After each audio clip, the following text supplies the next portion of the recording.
Hello students, welcome to the class, welcome to the video. ਮੈਂ ਉਮੀਦ ਕਰਦਾ ਤੁਹਾਡੇ ਆਇਲਸ ਦੀ ਤਿਆਰੀ ਠੀਕ ਚੱਲ ਰਹੀ ਹੋਣੀ ਹੈ। ਪਹਿਲਾਂ ਤਾਂ ਮੈਂ ਮਾफ़ੀ ਚਾਹੂੰਗਾ, ਮੈਂ ਕਾफ़ੀ ਟਾਈਮ ਗਾਇਬ ਰਿਹਾ YouTube ਤੋਂ। ਐਕਚੁਅਲੀ ਬਿਜ਼ੀ ਬਹੁਤ ਜ਼ਿਆਦਾ ਸੀ, ਵਿੱਚ ਦੀ ਥੋੜ੍ਹਾ ਬਿਮਾਰ ਹੋ ਗਿਆ, ਗਲਾ ਖਰਾਬ ਰਿਹਾ, ਫਿਰ ਇੱਕ ਦੋ ਹੋਰ ਇੱਦਾਂ ਦੀ ਸਿਲਸਿਲੇਵਾਰ ਚੀਜ਼ਾਂ ਹੁੰਦੀਆਂ ਗਈਆਂ ਕਿ ਮੈਂ ਟਾਈਮ ਨਹੀਂ ਦੇ ਪਾਇਆ YouTube ਚੈਨਲ ਨੂੰ। ਬਟ ਮੈਨੂੰ ਲੱਗਦਾ ਹੁਣ ਮੇਰੇ ਕੋਲ ਟਾਈਮ ਥੋੜ੍ਹਾ ਖੁੱਲ੍ਹ ਰਿਹਾ ਐਂਡ ਮੈਂ ਕੁਝ ਵੀਡੀਓਜ਼ ਬਣਾ ਪਾਊਂਗਾ। ਇਸ ਸਿਲਸਿਲੇ ਦੀ ਸ਼ੁਰੂਆਤ ਆਪਾਂ ਕਰਾਂਗੇ ਸਾਡੇ ਅੱਜ ਦੇ ਟੌਪਿਕ ਤੋਂ, ਜੋ ਹੈ ਪੈਰਾਫਰੇਜ਼ਿੰਗ। ਪੈਰਾਫਰੇਜ਼ਿੰਗ ਬਾਰੇ ਮੈਂ ਪਹਿਲਾਂ ਵੀ ਇੱਕ ਵੀਡੀਓ ਬਣਾ ਚੁੱਕਿਆ। ਇਹ ਵੀਡੀਓ ਤੁਸੀਂ ਇਹ ਮੰਨ ਸਕਦੇ ਹੋ ਉਸ ਦਾ ਇੱਕ ਅਪਗ੍ਰੇਡਡ ਫਾਰਮ ਹੋਊਗੀ ਅਤੇ ਇਹਦੇ ਅੰਦਰ ਪ੍ਰੈਕਟੀਕਲ ਐਗਜ਼ਾਮਪਲਸ ਪੈਰਾਫਰੇਜ਼ਿੰਗ ਦੇ ਜ਼ਿਆਦਾ ਹੋਣਗੇ। ਜੇ ਤੁਸੀਂ ਮੇਰੀ ਪਿਛਲੀ ਵੀਡੀਓ ਪੈਰਾਫਰੇਜ਼ਿੰਗ ਦੀ ਦੇਖੀ ਹੈ ਤਾਂ ਵੀ ਤੁਸੀਂ ਇਹ ਵੀਡੀਓ ਦੇਖ ਸਕਦੇ ਹੋ। You will learn something new. ਅੱਛਾ, ਪੈਰਾਫਰੇਜ਼ਿੰਗ ਹੁੰਦਾ ਕੀ ਹੈ, ਕਿਉਂ ਸਾਨੂੰ ਕਰਨੀ ਚਾਹੀਦੀ ਹੈ, ਕੀ ਇਸ ਨੂੰ ਕਰਨ ਦੇ ਤਰੀਕੇ ਹੈ, ਜਦੋਂ ਪੈਰਾਫਰੇਜ਼ਿੰਗ ਨਾ ਹੋ ਪਾ ਰਹੀ ਹੋਵੇ ਤਾਂ ਕੀ ਕਰਨਾ ਚਾਹੀਦਾ, ਇਹ ਸਾਰੀਆਂ ਗੱਲਾਂ ਅਸੀਂ ਕਰਨੀਆਂ ਅੱਜ। ਤਾਂ ਬਿਲਕੁਲ ਪਹਿਲਾਂ ਪੈਰਾਫਰੇਜ਼ਿੰਗ ਦਾ ਮਤਲਬ ਸਮਝ ਲੈਂਦੇ ਹਾਂ। ਦੇਖੋ, ਪੈਰਾਫਰੇਜ਼ਿੰਗ ਦਾ ਮਤਲਬ ਹੁੰਦਾ ਹੈ ਕਿਸੇ ਦੀ ਜਾਂ ਆਪਦੇ ਦੁਆਰਾ ਹੀ ਕਹੀ ਗਈ ਗੱਲ ਨੂੰ ਦੁਬਾਰਾ ਤੋਂ ਬਦਲ ਕੇ ਲਿਖਣਾ। ਮੰਨ ਲਓ ਮੈਂ ਕਿਸੇ ਨੇ ਕਿਹਾ ਕਿ ਰਾਮ ਇਜ਼ ਮਾਈ ਫਰੈਂਡ, ਅਤੇ ਮੈਂ ਉਹਨੂੰ ਕਹਿਤਾ ਰਾਮ ਇਜ਼ ਮਾਈ ਬਡੀ, ਤਾਂ ਰਾਮ ਇਜ਼ ਮਾਈ ਫਰੈਂਡ ਨੂੰ ਬਦਲ ਕੇ ਕਹਿਤਾ ਰਾਮ ਇਜ਼ ਮਾਈ ਬਡੀ। ਇੱਕ ਬਹੁਤ ਹੀ ਸਿੰਪਲ ਐਗਜ਼ਾਮਪਲ ਹੈ ਪੈਰਾਫਰੇਜ਼ਿੰਗ ਦਾ। ਓਬਵੀਅਸਲੀ ਆਇਲਸ ਦੇ ਕੌਨਟੈਕਸਟ ਵਿੱਚ ਇੰਨੀ ਸਿੰਪਲ ਪੈਰਾਫਰੇਜ਼ਿੰਗ ਨਾਲ ਕੰਮ ਨਹੀਂ ਚੱਲਦਾ, ਹੋਰ ਵੀ ਚੀਜ਼ਾਂ ਸਿੱਖਣੀਆਂ ਪੈਂਦੀਆਂ। ਤਾਂ ਪੈਰਾਫਰੇਜ਼ਿੰਗ ਦਾ ਸਿੰਪਲੀ ਮਤਲਬ ਇਹ ਹੁੰਦਾ ਹੈ ਵੀ ਕਿਸੇ ਦੀ ਕਹੀ ਗਈ ਗੱਲ ਨੂੰ ਜਾਂ ਆਪਣੇ ਹੀ ਦੁਆਰਾ ਪਹਿਲਾਂ ਕਿਸੇ ਕਹੀ ਗਈ ਗੱਲ ਨੂੰ ਦੁਬਾਰਾ ਕਹਿਣਾ, ਸ਼ਬਦ ਬਦਲ ਕੇ। ਇਹਨੂੰ ਸਮਝਣ ਦਾ ਤਰੀਕਾ ਇਹ ਹੁੰਦਾ ਹੈ ਕਿ ਮੀਨਿੰਗ ਸੇਮ ਰੱਖਣਾ ਲੇਕਿਨ ਵਰਡਸ ਡਿਫਰੈਂਟ ਕਰ ਦੇਣਾ, ਇਹ ਹੁੰਦੀ ਹੈ ਪੈਰਾਫਰੇਜ਼ਿੰਗ। ਪੈਰਾਫਰੇਜ਼ਿੰਗ ਕਿੱਥੇ ਕਿੱਥੇ ਸਾਨੂੰ ਕਰਨ ਦਾ ਮੌਕਾ ਮਿਲਦਾ ਹੈ ਆਇਲਸ ਐਸੇ ਦੇ ਅੰਦਰ? ਮੇਨਲੀ 3 ਥਾਵਾਂ ਹੁੰਦੀਆਂ। ਜੋ ਸਾਨੂੰ ਟੌਪਿਕ ਦਿੱਤਾ ਹੁੰਦਾ ਉਹਨੂੰ ਸਾਨੂੰ ਆਪਣੇ ਸ਼ਬਦਾਂ 'ਚ ਬਦਲ ਕੇ ਲਿਖਣਾ ਹੁੰਦਾ, ਇੰਟਰੋਡਕਸ਼ਨ ਦੇ ਅੰਦਰ ਸ਼ੁਰੂਆਤ ਵਿੱਚ। ਐਗਜ਼ਾਮਪਲ ਜਦੋਂ ਵੀ ਅਸੀਂ ਦਿੰਦੇ ਹਾਂ ਉਹ ਕਿਤੇ ਨਾ ਕਿਤੇ ਪਿਛਲੀ ਸਟੇਟਮੈਂਟ ਦੀ ਰਿਫਲੈਕਸ਼ਨ ਹੁੰਦੀ ਹੈ, ਇਸ ਕਰਕੇ ਐਗਜ਼ਾਮਪਲ 'ਚ ਪੈਰਾਫਰੇਜ਼ਿੰਗ ਅਕਸਰ ਹੋ ਰਹੀ ਹੁੰਦੀ ਹੈ। ਅਤੇ ਇੱਕ ਜਦੋਂ ਅਸੀਂ ਕੰਕਲੂਜਨ 'ਚ ਆਪਣੇ ਪੁਆਇੰਟਸ ਦੀ ਸਮਰੀ ਕਰਦੇ ਹਾਂ ਤਾਂ ਜਿਹੜੇ ਪੁਆਇੰਟਸ ਲਈ ਵਰਡ ਅਸੀਂ ਪਹਿਲਾਂ ਬਾਡੀ ਪੈਰਾਗ੍ਰਾਫ 'ਚ ਵਰਤੇ ਹੁੰਦੇ ਆ ਉਹ ਨਹੀਂ ਵਰਤਣਾ ਪਸੰਦ ਕਰਦੇ, ਉਹਨੂੰ ਬਦਲ ਕੇ ਲਿਖਣਾ ਪਸੰਦ ਕਰਦੇ ਆ, ਤਾਂ ਉਹ ਵੀ ਇੱਕ ਪੈਰਾਫਰੇਜ਼ਿੰਗ ਦਾ ਐਗਜ਼ਾਮਪਲ ਹੈ। ਹੁਣ ਦੇਖੋ, ਪੈਰਾਫਰੇਜ਼ਿੰਗ ਭਾਵੇਂ ਟੌਪਿਕ ਨੂੰ ਬਦਲਦੇ ਹੋਏ ਹੋ ਰਹੀ ਹੋਵੇ, ਭਾਵੇਂ ਐਗਜ਼ਾਮਪਲ ਦੇ ਕੌਨਟੈਕਸਟ ਵਿੱਚ ਹੋ ਰਹੀ ਹੋਵੇ ਜਾਂ ਕੰਕਲੂਜਨ 'ਚ, ਸਕਿੱਲ ਇੱਕੋ ਹੀ ਹੈ। ਕਿਉਂਕਿ ਸਭ ਤੋਂ ਪਹਿਲਾਂ ਪੈਰਾਫਰੇਜ਼ਿੰਗ ਕਰਨ ਦਾ ਮੌਕਾ ਸਾਨੂੰ ਐਸੇ ਦੇ ਬਿਲਕੁਲ ਸ਼ੁਰੂ 'ਚ ਮਿਲਦਾ ਜਦੋਂ ਅਸੀਂ ਟੌਪਿਕ ਨੂੰ ਬਦਲ ਕੇ ਲਿਖਦੇ ਹਾਂ। ਤਾਂ ਅੱਜ ਦੀ ਵੀਡੀਓ ਦੇ ਅੰਦਰ ਮੈਂ ਸਿਰਫ ਉਸ ਕਿਸਮ ਦੀ ਪੈਰਾਫਰੇਜ਼ਿੰਗ 'ਤੇ ਫੋਕਸ ਕਰੂੰਗਾ ਜੋ ਤੁਹਾਨੂੰ ਉਹਦੇ ਰਾਹੀਂ ਸਮਝ ਆਉਂਦਾ, ਉਹ ਤੁਸੀਂ ਐਗਜ਼ਾਮਪਲਸ ਜਾਂ ਪੁਆਇੰਟਾਂ ਦੀ ਸਮਰੀ ਵਾਲੇ ਪਾਰਟ 'ਚ ਆਪਣੇ ਆਪ ਲਾਗੂ ਕਰ ਸਕਦੇ ਹੋ। ਅੱਛਾ, ਤੀਸਰੀ ਚੀਜ਼, ਇੰਨਾ ਜ਼ੋਰ ਕਿਉਂ ਦੇ ਰਿਹਾ ਮੈਂ ਪੈਰਾਫਰੇਜ਼ਿੰਗ 'ਤੇ? ਪੈਰਾਫਰੇਜ਼ਿੰਗ ਇੰਨੀ ਕਿੰਨੀ ਖਾਸ ਚੀਜ਼ ਹੈ ਕਿ ਮੈਨੂੰ ਉਸ 'ਤੇ ਇੱਕ ਦੂਸਰੀ ਵੀਡੀਓ ਵੀ ਬਣਾਉਣੀ ਪੈ ਰਹੀ ਹੈ। ਦੇਖੋ, ਪੈਰਾਫਰੇਜ਼ਿੰਗ ਉਹ ਚੀਜ਼ ਹੁੰਦੀ ਹੈ ਜਿਹੜੀ ਤੁਸੀਂ ਐਸੇ 'ਤੇ ਬਿਲਕੁਲ ਸ਼ੁਰੂ 'ਚ ਕਰਦੇ ਹੋ, ਕਿਉਂਕਿ ਤੁਸੀਂ ਟੌਪਿਕ ਨੂੰ ਆਪਣੇ ਸ਼ਬਦਾਂ 'ਚ ਲਿਖ ਰਹੇ ਹੁੰਦੇ ਹੋ। ਤਾਂ ਫਸਟ ਇੰਪਰੈਸ਼ਨ ਹੁੰਦਾ, ਇਟਸ ਇੰਪੋਰਟੈਂਟ। ਜੇ ਬੈਂਡ ਡਿਸਕ੍ਰਿਪਟਰਸ ਦੀ ਨਿਗਾਹ ਤੋਂ ਦੇਖਿਆ ਜਾਵੇ, ਬੈਂਡ ਡਿਸਕ੍ਰਿਪਟਰਸ 'ਤੇ ਜੇ ਤੁਸੀਂ ਨਿਗਾਹ ਮਾਰੋਗੇ ਤੁਸੀਂ ਦੇਖੋਗੇ ਕਿ ਇੱਕ ਚੀਜ਼ ਹੈ ਜਿਹਨੂੰ ਕਿਹਾ ਜਾਂਦਾ range of vocabulary. Wide range of vocabulary ਦਿਖਾਉਣਾ ਬਹੁਤ ਜ਼ਰੂਰੀ ਹੁੰਦਾ ਵੋਕੈਬਲਰੀ ਵਿੱਚ ਵਧੀਆ ਮਾਰਕਸ ਲਈ। ਇਹਨੂੰ ਦਿਖਾਉਣ ਦੇ ਮੋਟੇ ਤੌਰ 'ਤੇ 2 ਤਰੀਕੇ ਹੁੰਦੇ। ਇੱਕ ਤਾਂ ਟੌਪਿਕ ਸਪੈਸੀਫਿਕ ਵੋਕੈਬ ਯੂਜ਼ ਕਰਨਾ, ਜਿਹਦਾ ਜ਼ਿਕਰ ਮੈਂ ਪਹਿਲਾਂ ਆਪਣੀ ਇੱਕ ਵੀਡੀਓ 'ਚ ਕਰ ਚੁੱਕਿਆ। ਦੂਸਰਾ ਹੁੰਦਾ ਪੈਰਾਫਰੇਜ਼ ਕਰਕੇ ਦਿਖਾਉਣਾ। ਇਹ ਦੋਨੇ ਚੀਜ਼ਾਂ ਤੁਹਾਡੀ ਰੇਂਜ, ਯਾਨੀ ਰੇਂਜ ਮਾਨੇ ਸਾਈਜ਼ ਅਤੇ ਵੈਰਾਈਟੀ, ਤੁਹਾਡੀ ਵੋਕੈਬਲਰੀ ਨੂੰ ਡੈਮੋਨਸਟ੍ਰੇਟ ਕਰਦੇ ਆ ਐਗਜ਼ਾਮੀਨਰ ਲਈ। ਖੈਰ, ਮੈਂ ਹੁਣ ਟੈਕਨੀਕਲ ਡਿਟੇਲਸ 'ਚ ਬਹੁਤ ਜ਼ਿਆਦਾ ਨਹੀਂ ਜਾਣਾ ਚਾਹੁੰਦਾ, ਤਾਂ ਮੈਂ ਚਾਹੁੰਦਾ ਵੀ ਆਪਾਂ ਕਲਾਸ ਨੂੰ ਸ਼ੁਰੂ ਕਰੀਏ। And let me just move on to the screen. ਤਾਂ ਪੈਰਾਫਰੇਜ਼ਿੰਗ ਪ੍ਰੈਕਟਿਸ। ਹੁਣ ਇੱਥੇ ਨਾ ਮੈਂ 5 ਟੌਪਿਕ ਰੱਖੇ ਹੋਏ ਆ, ਬੜੇ ਰੈਂਡਮ ਟੌਪਿਕ ਹੈ। ਕੁਝ ਕੁ ਟੌਪਿਕ ਮੈਂ ਪਹਿਲਾਂ ਦੇਖੇ ਹੋਏ ਆ, ਜਿਵੇਂ ਪਹਿਲੇ 2। ਇਸ ਤੋਂ ਬਾਅਦ ਵਾਲੇ ਟੌਪਿਕ ਸ਼ਾਇਦ ਮੈਂ ਕਦੇ ਨਹੀਂ ਦੇਖੇ, ਮੈਂ ਰੈਂਡਮਲੀ ਹੀ ਕਾਪੀ ਕੀਤੇ ਆ ਸਾਰੇ ਟੌਪਿਕਸ। ਤਾਂ ਮੇਰੇ ਲਈ ਵੀ ਇੱਕ ਚੈਲੰਜਿੰਗ ਐਕਸਪੀਰੀਅੰਸ ਹੋ ਸਕਦਾ ਹੈ, ਕਿਉਂਕਿ ਮੈਂ ਖੁਦ ਨੂੰ ਸਿੱਧੀ ਇੱਕ ਵੀਡੀਓ ਰਿਕਾਰਡ ਮੈਂ ਕਰਨੀ ਸ਼ੁਰੂ ਕਰਤੀ ਹੈ ਐਂਡ ਮੈਂ ਤੁਹਾਡੀ ਅੱਖਾਂ ਦੇ ਸਾਹਮਣੇ ਇਹਨੂੰ ਪੈਰਾਫਰੇਜ਼ ਕਰੂੰਗਾ। ਲੇਕਿਨ ਮੈਨੂੰ ਯਕੀਨ ਹੈ ਕਿ ਜੋ ਮੇਰੀ ਭਾਵੇਂ ਉਹ ਸਟਰਗਲ ਹੀ ਰਹੂਗੀ ਜਾਂ ਕੋਸ਼ਿਸ਼ ਰਹੂਗੀ ਪੈਰਾਫਰੇਜ਼ ਕਰਨ ਦੀ, ਉਹਦੇ ਰਾਹੀਂ ਤੁਹਾਨੂੰ ਕਾਫੀ ਕੁਝ ਸਿੱਖਣ ਨੂੰ ਮਿਲੂਗਾ। ਸਭ ਤੋਂ ਪਹਿਲਾਂ ਮੈਂ ਤੁਹਾਨੂੰ ਸਭ ਤੋਂ ਸਿੰਪਲ ਤਰੀਕਾ ਸਿਖਾਉਣਾ ਪੈਰਾਫਰੇਜ਼ਿੰਗ ਦਾ, ਜੋ ਇੱਥੇ ਲਿਖਿਆ ਹੋਇਆ ਕਿ ਬਸ 3 ਜਾਂ 4 ਸਿਨੋਨਿਮ ਯੂਜ਼ ਕਰ ਲਓ। ਦੇਖੋ, ਜਦੋਂ ਮੈਂ ਇਸ ਟੌਪਿਕ ਨੂੰ ਦੇਖਦਾ, ਸਮ ਪੀਪਲ ਥਿੰਕ ਦੈਟ, ਮੈਂ ਥੋੜ੍ਹਾ ਜ਼ੂਮ ਕਰ ਲੈਣਾ, ਸ਼ਾਇਦ ਤੁਹਾਡੇ 'ਚੋਂ ਕੁਝ ਬੱਚੇ ਮੋਬਾਈਲ ਫੋਨਸ 'ਤੇ ਹੁਣ ਤੁਹਾਨੂੰ ਨਾ ਦਿਖ ਰਿਹਾ ਹੋਵੇ, ਹੋਪਫੁਲੀ ਹੁਣ ਦਿਖ ਰਿਹਾ ਹੋਣਾ। ਤਾਂ some people think that robots will replace teachers in the near future. ਮੈਂ ਇਹਨਾਂ 3 ਸ਼ਬਦਾਂ ਨੂੰ ਬਦਲ ਦੂੰਗਾ, ਬਾਕੀ ਸੇਮ ਰਹਿਣ ਦੇਵਾਂਗਾ। ਜਾਂ ਇੱਦਾਂ ਕਰਦੇ ਹਾਂ, ਰੋਬੋਟਸ ਨੂੰ ਵੀ ਰੋਬੋਟਸ ਰਹਿਣ ਦਿੰਦੇ ਹਾਂ, ਕੋਈ ਰਿਸਕ ਨਹੀਂ ਲੈਂਦੇ। ਸਮ ਪੀਪਲ ਥਿੰਕ ਦੈਟ ਨੂੰ ਬਦਲ ਦਾਂਗੇ ਇਸ ਪਾਰਟ ਨੂੰ। ਤਾਂ ਸਮ ਪੀਪਲ ਥਿੰਕ ਦੈਟ ਦੀ ਬਜਾਏ ਮੈਂ ਲਿਖਤਾ ਪਾਰਟ ਆਫ ਸੋਸਾਇਟੀ ਬਿਲੀਵਸ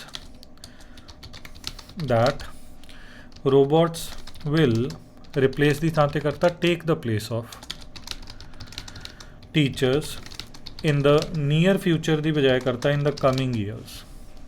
ਤਾਂ ਦੇਖੋ some people think that a part of society believes that robots will take the place of replace the teachers in the near future in the coming years। ਇਹ ਹੁੰਦੀ ਹੈ basic ਪੈਰਾਫਰੇਜ਼ਿੰਗ। ਜੇ ਤੁਸੀਂ ਇੱਦਾਂ ਦੀ ਪੈਰਾਫਰੇਜ਼ਿੰਗ ਕਰ ਲੈਂਦੇ ਹੋ, ਤੁਹਾਡੀ ਵਰਡ ਚੋਇਸ ਠੀਕ ਹੈ, ਤੁਸੀਂ ਕੋਈ ਵੀ ਗਲਤੀ ਨਹੀਂ ਕੀਤੀ, ਤਾਂ ਐਗਜ਼ਾਮੀਨਰ ਤੁਹਾਨੂੰ ਬੈਂਡ 7 ਦੇ ਲਾਇਕ ਮੰਨ ਸਕਦਾ ਹੈ। ਲੇਕਿਨ ਜੇ ਤੁਸੀਂ ਖੁਦ ਨੂੰ ਬੈਂਡ 7 ਤੋਂ ਉੱਪਰ ਵਾਲਾ ਕੈਂਡੀਡੇਟ ਦਿਖਾਉਣਾ ਚਾਹੁੰਦੇ ਹੋ ਤਾਂ ਤੁਹਾਨੂੰ ਹੋਰ ਵੀ ਐਕਸਟਰਾ ਚੀਜ਼ਾਂ ਕਰਨੀਆਂ ਪੈਣਗੀਆਂ, ਉਹ ਮੈਂ ਤੁਹਾਨੂੰ ਕਰਕੇ ਦਿਖਾਊਂਗਾ ਵੀ। ਇੱਕ ਗੱਲ ਮੈਂ ਕਲੀਅਰ ਕਰਦਾ, ਜੇ ਇਹਦੇ 'ਚ ਵੀ ਤੁਸੀਂ ਗਲਤੀਆਂ ਕਰੋਗੇ 6 ਦੇ ਲਾਇਕ ਫਿਰ ਵੀ ਆਉਂਗੇ, ਤਾਂ ਇਹ ਸਭ ਤੋਂ ਆਪਾਂ ਕਹਿੰਦੇ ਐਂਟਰੀ ਲੈਵਲ ਅਪਰੋਚ ਹੈ। ਸਭ ਤੋਂ ਸ਼ੁਰੂ 'ਚ ਜਦੋਂ ਪੈਰਾਫਰੇਜ਼ਿੰਗ ਬੱਚਿਆਂ ਨੂੰ ਸਿਖਾਈ ਜਾਂਦੀ ਹੈ ਤਾਂ ਸਿਨੋਨਿਮਸ 'ਤੇ ਹੀ ਰਿਲਾਈ ਕਰਨ ਨੂੰ ਕਿਹਾ ਜਾਂਦਾ ਹੈ। ਦੂਸਰਾ ਤਰੀਕਾ ਇਹ ਹੁੰਦਾ ਹੈਗਾ ਕਿ ਸਿਨੋਨਿਮਸ ਤਾਂ ਚਲੋ ਬਦਲੋ, ਸਿਨੋਨਿਮਸ ਤਾਂ ਹੈ ਹੀ ਹੈ, ਲੇਕਿਨ ਉਹਦੇ ਨਾਲ ਵਰਡ ਫਾਰਮੇਸ਼ਨ ਬਦਲੋ, ਜਿਹਦੇ ਨਾਲ ਅਕਸਰ ਗ੍ਰਾਮਰ 'ਚ ਵੀ ਬਦਲਾਵ ਆ ਜਾਂਦਾ ਹੈ। ਜੇ ਇਹਨੂੰ ਤੁਸੀਂ ਸਹੀ ਕਰ ਲੈਂਦੇ ਹੋ ਤਾਂ ਤੁਸੀਂ 8 ਜਾਂ 9 ਬੈਂਡ ਲੈਵਲ ਦੀ ਪੈਰਾਫਰੇਜ਼ਿੰਗ ਵੀ ਦਿਖਾ ਸਕਦੇ ਹੋ। ਪਲੀਜ਼ ਮੇਰੀ ਗੱਲਾਂ ਨੂੰ ਬਹੁਤ ਜ਼ਿਆਦਾ ਸੀਰੀਅਸਲੀ ਨਾ ਲਓ। ਇੱਥੋਂ ਮੈਂ ਇਹ ਨਹੀਂ ਕਹਿ ਰਿਹਾ ਕਿ ਇੰਟਰੋਡਕਸ਼ਨ ਦੇ ਪਹਿਲੇ ਸੈਂਟੈਂਸ 'ਚ ਤੁਸੀਂ ਬੈਂਡ 9 ਹਾਸਿਲ ਕਰ ਲਓਗੇ, ਓਬਵੀਅਸਲੀ ਦੈਟਸ ਅਨਰੀਅਲਿਸਟਿਕ। ਮੈਂ ਇਹ ਕਹਿ ਰਿਹਾ ਕਿ ਇੱਕ ਇੰਪ੍ਰੈਸ਼ਨ ਜਾਊਗਾ, ਠੀਕ। ਹੋਰ ਵੀ ਚੀਜ਼ਾਂ ਤੁਹਾਨੂੰ ਵਧੀਆ ਕਰਨੀਆਂ ਪੈਣਗੀਆਂ to be able to score 8 or 9 obviously. ਇਸੇ 'ਤੇ ਟਰਾਈ ਕਰਦੇ ਹਾਂ। ਦੇਖੋ ਰਿਪਲੇਸ ਨੂੰ ਆਪਾਂ ਰਿਪਲੇਸਮੈਂਟ 'ਚ ਬਦਲ ਦਿੰਦੇ ਹਾਂ। ਵਰਡ ਫਾਰਮੇਸ਼ਨ ਦਾ ਮਤਲਬ ਕੀ ਹੁੰਦਾ, ਮੈਂ ਤੁਹਾਨੂੰ ਥੋੜ੍ਹਾ ਦਿਖਾਉਣਾ ਵੀ ਚਾਹੂੰਗਾ। ਮੇ ਬੀ ਇੱਥੇ ਲਿਖਦਾ replace is equal to replacement. ਇਹ ਵਰਡ ਫਾਰਮੇਸ਼ਨ ਦਾ ਚੇਂਜ ਹੈ। ਜਾਂ improve is equal to improving. Word formation change ਕਰਨ ਦਾ ਮਤਲਬ ਆਈ ਹੋਪ ਤੁਹਾਨੂੰ ਸਮਝ ਆ ਰਿਹਾ ਹੋ ਨਾ। ਗ੍ਰਿਊ ਵਧਿਆ ਇਜ਼ ਇਕੁਅਲ ਟੂ ਗਰੋਥ। ਤਾਂ ਜਦੋਂ ਆਪਾਂ ਸ਼ਬਦ ਉਹੀ ਵਰਤਦੇ ਹਾਂ ਲੇਕਿਨ ਉਹਦਾ ਕੋਈ ਹੋਰ ਰੂਪ ਵਰਤਦੇ ਹਾਂ, ਯਾਨੀ ਉਹਨੂੰ ਐਡਜੈਕਟਿਵ ਨੂੰ ਨਾਊਨ 'ਚ ਕਨਵਰਟ ਕਰ ਦਿੰਦੇ ਹਾਂ, ਨਾਊਨ ਨੂੰ ਵਰਬ 'ਚ ਇਸ ਤਰੀਕੇ ਨਾਲ। ਤਾਂ ਮੇਰੇ ਦਿਮਾਗ 'ਚ ਵਰਡ ਆ ਰਿਹਾ ਰਿਪਲੇਸਮੈਂਟ। ਜੇ ਮੈਂ ਖੁਦ ਨੂੰ ਇਹ ਚੈਲੰਜ ਦੇਵਾਂ ਕਿ ਰਿਪਲੇਸਮੈਂਟ ਦੇ ਨਾਲ ਹੀ ਮੈਂ ਇਸ ਟੌਪਿਕ ਨੂੰ ਲਿਖਣਾ ਹੈ, ਤਾਂ ਮੈਨੂੰ ਗ੍ਰਾਮਰ ਚੇਂਜ ਕਰਨੀ ਹੀ ਪਊਗੀ। ਕਿਉਂਕਿ ਜੇ ਮੈਂ ਇਹ ਕਹੂੰਗਾ part of society believes that robots will replacement teachers, ਤਾਂ ਉਹ ਗੱਲ ਨਹੀਂ ਬਣਨੀ, ਉਹ ਗ੍ਰਾਮੈਟੀਕਲੀ ਫਿੱਟ ਨਹੀਂ ਆਊਗਾ। ਮੈਂ ਖੁਦ ਨੂੰ ਇਹ ਚੈਲੰਜ ਕਰ ਸਕਦਾ ਕਿ ਮੈਂ ਸ਼ੁਰੂ ਹੀ ਰਿਪਲੇਸਮੈਂਟ ਤੋਂ ਕਰੂੰਗਾ। ਤਾਂ ਅ ਪਾਰਟ ਜਾਂ ਅਕੋਰਡਿੰਗ ਟੂ ਸਮ ਪੀਪਲ ਇਹ ਕਹਿ ਦਿੰਦੇ ਹਾਂ replacement of human teachers by robots is imminent. Imminent ਦਾ ਮਤਲਬ ਹੁੰਦਾ ਜੋ ਜਲਦੀ ਹੋਣ ਵਾਲਾ। ਨੀਅਰ ਫਿਊਚਰ ਨੂੰ ਇਮੀਨੈਂਟ ਕਹਿਤਾ। ਸਿਰਫ ਇੱਕ ਰਿਪਲੇਸਮੈਂਟ ਵਰਡ ਰਿਪਲੇਸ ਨੂੰ ਰਿਪਲੇਸਮੈਂਟ 'ਚ ਬਦਲਣ ਕਰਕੇ ਮੈਨੂੰ ਸੈਂਟੈਂਸ ਦਾ ਢਾਂਚਾ ਬਦਲਣਾ ਪਿਆ। ਮੈਨੂੰ ਤੁਹਾਨੂੰ ਇਹਦੇ ਹੋਰ ਵੀ ਐਗਜ਼ਾਮਪਲਸ ਮੈਂ ਦਿਖਾਊਂਗਾ, ਲੇਕਿਨ ਇੱਕ ਐਗਜ਼ਾਮਪਲ ਹੈ। ਤਾਂ ਇਹ ਵੀ ਵਧੀਆ ਪੈਰਾਫਰੇਜ਼ਿੰਗ ਹੈ। ਐਂਡ ਆਪਾਂ ਭੁੱਲ ਨਾ ਜਾਈਏ, ਲਾਸਟ ਵਿੱਚ ਮੈਂ ਤੁਹਾਨੂੰ ਇਹ ਵੀ ਦੱਸਣਾ ਅ ਵੈਬਸਾਈਟ ਟੂ ਹੈਲਪ ਯੂ, ਜੋ ਇਸ ਚੀਜ਼ 'ਚ ਤੁਹਾਡੀ ਮਦਦ ਵੀ ਕਰ ਸਕਦੀ ਹੈ। ਤਾਂ according to some people replacement of human teachers by robots is imminent. ਉਹ ਹੋਣ ਵਾਲਾ ਹੈ, ਹੋਊਗਾ।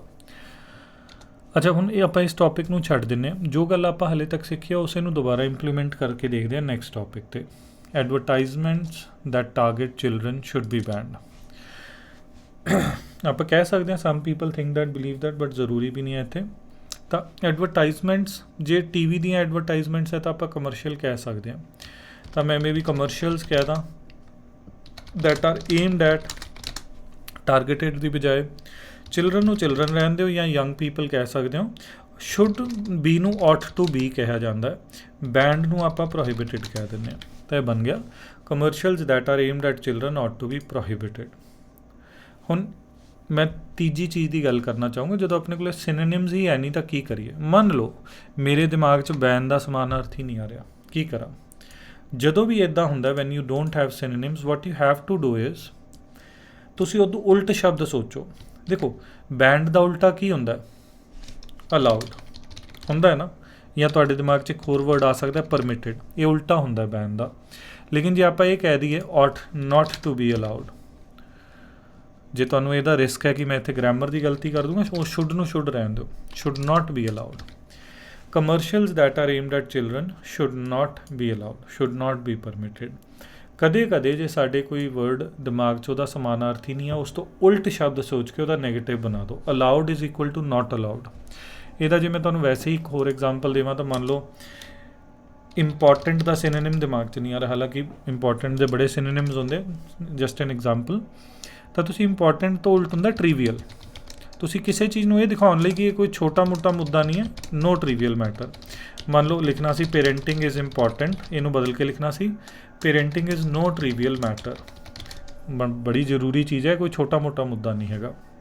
ਠੀਕ ਹੈ ਜੀ। ਤਾਂ ਆਪਾਂ ਪਹਿਲਾ ਟੌਪਿਕ ਆਪਣਾ ਮੈਂ ਵੀ ਥੋੜ੍ਹਾ ਜਿਹਾ ਕਲਰ ਕੋਡ ਕਰ ਲਈਏ ਇਹਨੂੰ, ਤਾਂ ਕਿ ਪਤਾ ਲੱਗਦਾ ਰਹੇ ਕਿੱਥੇ ਇੱਕ ਚੀਜ਼ ਖਤਮ ਹੋ ਰਹੀ ਹੈ, ਕਿੱਥੇ ਅਗਲੀ ਸ਼ੁਰੂ ਹੋ ਰਹੀ ਹੈ। ਚਲੋ ਹੁਣ ਆਪਣਾ ਅਗਲਾ ਟੌਪਿਕ ਥੋੜ੍ਹਾ ਲੰਬਾ ਹੈ, ਲੇਕਿਨ ਆਪਾਂ ਇਹਨੂੰ ਕਰ ਸਕਦੇ ਹਾਂ। ਤੁਸੀਂ ਹੁਣ ਇਹ ਵੀ ਕਰ ਸਕਦੇ ਹੋ ਇਸ ਤੋਂ ਬਾਅਦ ਕਿ ਜੋ ਵੀ ਟੌਪਿਕ ਮੈਂ ਪੈਰਾਫਰੇਜ਼ ਕਰ ਰਿਹਾ ਤੁਸੀਂ ਵੀ ਪੈਰਾਫਰੇਜ਼ ਕਰ ਲਓ, ਬਾਅਦ 'ਚ ਕੰਪੇਅਰ ਕਰੋ ਕਿ ਮੈਂ ਕਿੱਦਾਂ ਕੀਤਾ, ਤੁਸੀਂ ਕਿੱਦਾਂ ਕੀਤਾ। ਅੱਛਾ, ਹੋਰ ਵੀ ਹਜੇ ਚੀਜ਼ਾਂ ਮੇਰੇ ਕੋਲ ਹੈਗੀਆਂ ਸਿਖਾਉਣ ਲਈ ਜੀ, ਠੀਕ ਹੈ, ਧਿਆਨ ਨਾਲ ਦੇਖਦੇ ਰਹਿਣਾ। Young people today mostly learn by reading books or watching movies and TV shows rather than personal experience. ਤੁਸੀਂ ਨੋਟਿਸ ਕੀਤਾ ਹੋਣਾ ਰੈਦਰ ਦੈਨ ਵਰਗੇ ਵਰਡ ਜਿਹੜੇ ਨੇ ਬੜੇ ਕਾਮਨ ਹੁੰਦੇ ਆ ਐਸੇਜ਼ ਦੇ ਅੰਦਰ। ਤਾਂ ਇੱਦਾਂ ਦੇ ਸ਼ਬਦਾਂ ਦੇ ਸਿਨੋਨਿਮਸ ਪਤਾ ਹੋਣੇ ਬਹੁਤ ਜ਼ਰੂਰੀ ਹੈ। ਸ਼ਾਇਦ ਜਦੋਂ ਰੈਦਰ ਦੈਨ ਵਰਡ ਤੁਸੀਂ ਸੁਣਿਆ ਤਾਂ ਤੁਹਾਡੇ ਮਨ 'ਚ ਆਇਆ ਇੰਸਟੈਡ ਆਫ, ਜੇ ਆਇਆ ਤਾਂ ਬਹੁਤ ਵਧੀਆ ਗੱਲ ਹੈ। ਇਹਨਾਂ ਸ਼ਬਦਾਂ ਨੂੰ ਹੋਰ ਵੀ ਬੜੇ ਤਰੀਕੇ ਨਾਲ ਲਿਖਿਆ ਜਾ ਸਕਦਾ ਹੁੰਦਾ, ਤਾਂ ਥੋੜ੍ਹਾ ਜਿਹਾ ਆਪਾਂ ਇਹਨੂੰ ਬਦਲਣ ਦੀ ਕੋਸ਼ਿਸ਼ ਕਰਾਂਗੇ। Young people mostly learn by reading books or watching movies and TV shows rather than personal experience. It is common for today ਦੀ ਬਜਾਏ कहता मॉडर्न यंग पीपल। हर चीज़ बदलनी जरूरी नहीं है, यंग पीपल ਨੂੰ यंग पीपल रहन दे सकते हैं। टू गेन नॉलेज, लर्न ਨੂੰ ਆਪਾਂ ਕਹਿ ਸਕਦੇ ਹਾਂ gain knowledge by reading books और वाचिंग मूवीज़। ਆਪਾਂ ਕਹਿ ਦਾਂਗੇ through books and movies instead of through, ਆਪਾਂ रिपीट कर सकते हैं, ਸਿੱਧਾ भी लग सकता है, इंस्टेड ऑफ पर्सनल एक्सपीरियंस। चलो मेरे दिमाग 'ਚ नहीं आ रहा, तो आप पर्सनल एक्सपीरियंस लिख देने। पहली गल, this is a very good paraphrasing, probably close to band rate. हर चीज़ बदलनी जरूरी नहीं होंगी। फिर भी जे मैं एक स्टैप अगे जाना चाहना तो मैं ये लिख के उस बाद सोच सकदा भी मैं किहड़ी चीज़ नूं किस चीज़ 'च बदल सकदा। तो बुक्स एंड सिनेमा, ठीक है, लिटरेचर एंड सिनेमा, समझ आ रही है गल। शुरू च खुद ते प्रेशर ना पाओ कि हर चीज़ बदलनी है, you can also change it later. Literature and cinema instead of experiencing,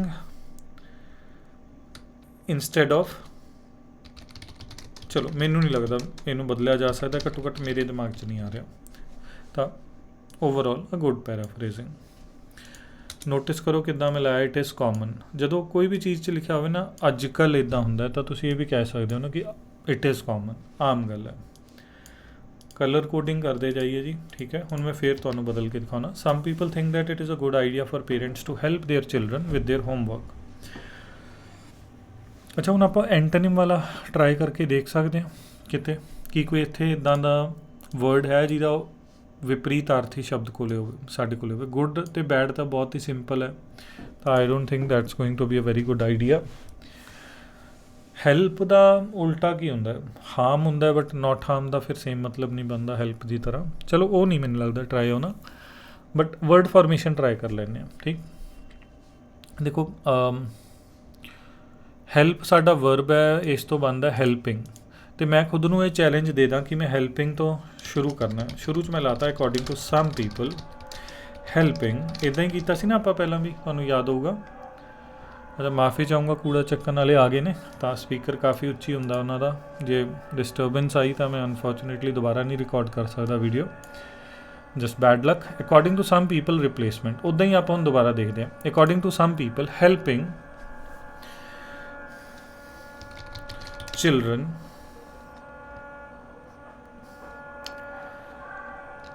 with their homework, एक बारी मैं इधर लिखदा, is beneficial according to some people helping children with their homework is beneficial if done by the parents। not the best paraphrasing, but we've done something different, तो grammar ਇਹਦੇ ਬਹਾਨੇ change होगी। helping children with their homework is beneficial if done by the parents। last one, and then I'm going to summarize and also give you a website which will help you a lot with paraphrasing. अच्छा, in many parts of the world more and more भी बहुत ही common ਜਿਹਾ phrase ਹੁੰਦਾ ਹੈ। ਇਹਦੀ ਆਮ ਤੌਰ ਤੇ ਜਿਹੜੀ paraphrasing ਹੁੰਦੀ ਹੈ increasing number of ਹੁੰਦੀ ਹੈ। in many parts of the world ਵੀ ਬਹੁਤ common ਹੈ, ਆਮ ਤੌਰ पे internationally globally different regions of the world ਆਪਾਂ use ਕਰ ਲੈਂਦੇ ਹਾਂ। large supermarkets are opening and smaller local shops are closing down। ਚਲੋ ਹੁਣ ਮੈਂ ਤੁਹਾਨੂੰ ਥੋੜੀ ਜਿਹੀ ਵਧੀਆ ਪੈਰਾਫਰੇਜ਼ਿੰਗ ਕਰਕੇ ਦਿਖਾਉਣਾ, ਥੋੜੀ ਜਿਹੀ ਦਿਮਾਗ ਲੜਾ ਕੇ। ਆਪਾਂ ਸਟਾਰਟ ਇੱਥੋਂ ਹੀ ਕਰ ਲੈਂਦੇ ਹਾਂ। It is becoming increasingly common